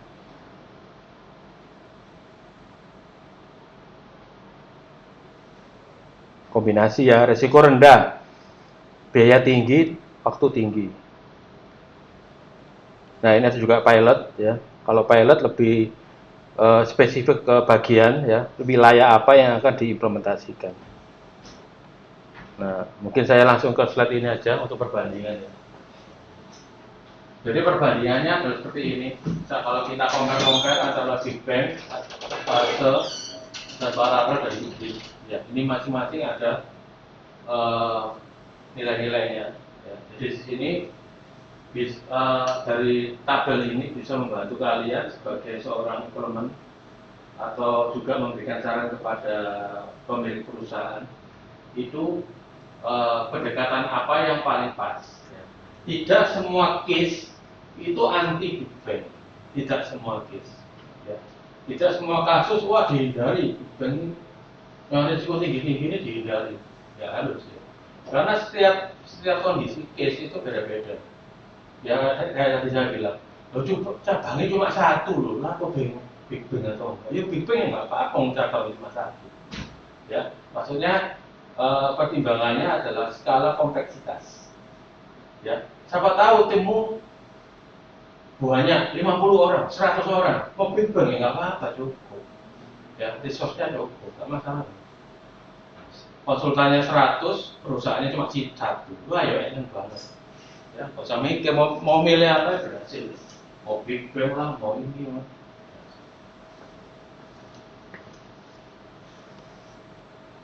Nah, ini menurut survei ya. Menurut survei, tapi kita nggak tahu ya pengambilan keputusan di balik layarnya ceritanya apa. Tapi ini hanya menampilkan jumlah jenis rollout yang jenis strategi yang dipilih untuk implementasi. Ya, jadi di sini ada dua besar, yaitu bagian yang biru dan merah. Jadi rata-rata dalam semua implementasi di dunia yang disurvei ini di 2010 ya, agak lama ya. Jadi paling banyak itu adalah orang banyak milih di fase dibagi dalam beberapa tahapan implementasi dan Big Bang yang paling banyak. Ya. Tadi saya bilang di balik layar kenapa pilih Big Bang ya saya nggak tahu ya. Karena ini harus ada dasarnya.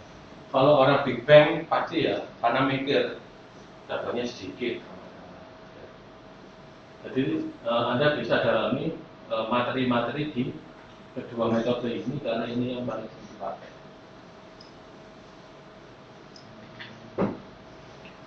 Kemudian di 2010 itu ya 89% organisasi itu memilih Big Bang, fase rollout atau kombinasi dari dua strategi ini.